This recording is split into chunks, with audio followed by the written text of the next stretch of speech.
Hey guys, so today what we're going to do is we're going to do just a little bit of prep work for trigonometry. Okay, so trigonometry is the study of triangles, but we need to know some skills in order to be able to do it really well. Okay, so the first thing that I would need us to remember is how do we solve this x squared is 81. Okay, so what does x squared mean? X squared means the sum number was squared to give us 81. Now some of us might already know the answer, but if we don't, in order to get rid of that square, what do we need to do? Do you remember? Well, we can try to square root both sides, right? So if we square root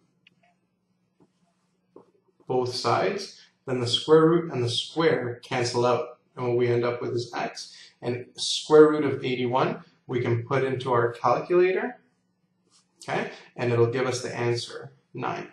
Okay, so right now you should try to do that on your calculator so you can make sure which buttons you need to press and so you can make sure that you know what to do. Okay, so that's how to deal with getting rid of a square so we can isolate a variable. Okay, next thing we need to do is find the length of a missing side of a triangle.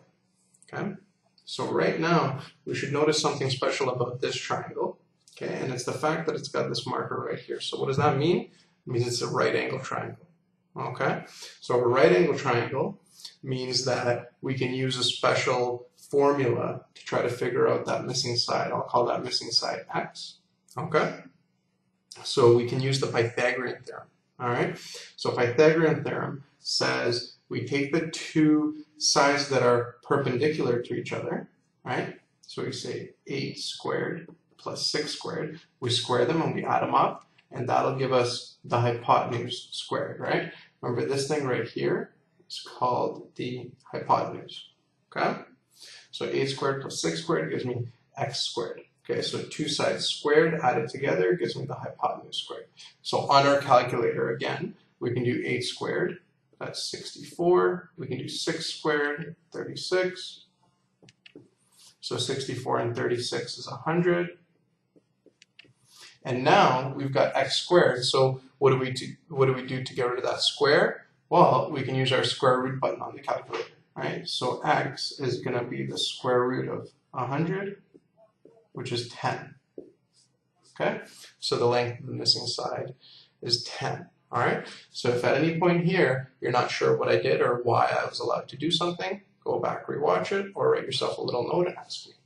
Okay, so the last question is what's the size of the missing angle? Okay, so the size of a missing angle in a triangle. What do we know about triangles? Is that triangles always add to 180 degrees. Okay, so that's going to help us solve most of our triangle problems. All right, so if we have here 36 and 64, this thing right here has to be able to add to 100 degrees. Okay, so what that means is if I call this angle, for example, angle A. Okay, that means A plus 36 plus 64 is equal to 180. Okay, so that's my equation. I know that all of them have to add up to 180, but I don't know what this one is. Okay, so now we need to just solve this equation. Okay, so to solve the equation, we need to get rid of the 64 and get rid of the 36. So we can say A is equal to 180. And how do we get rid of things? We subtract them on the other side, right? So minus 64 minus 36. And again, do that on our calculator and we get 80. Okay? So that tells us that this angle right here is 80 degrees. Okay? Okay, and this other example here, okay? I've got a little bit less information. I just know that this angle is 12, okay? But I know that these two sides are the same. So if the two sides are the same, what does that tell me about this triangle? Well, it tells me that these two angles are the same. Okay, so if I call these angles B and B, they're the same, then it means that B plus 12 has to add up to 180, right? So all the angles have to add up to 180. So if I add the two b's together, this is our algebra. We get 2b plus 12 is 180. So now we need to get rid of the 12. So 180 minus 12. So 2b is 168.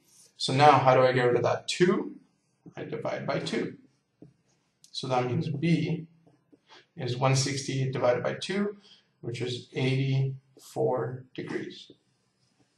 Okay, so that means that both of these angles are 84 degrees each. Okay, so that's it. So after that, we're going to start with trigonometry. See you guys in class.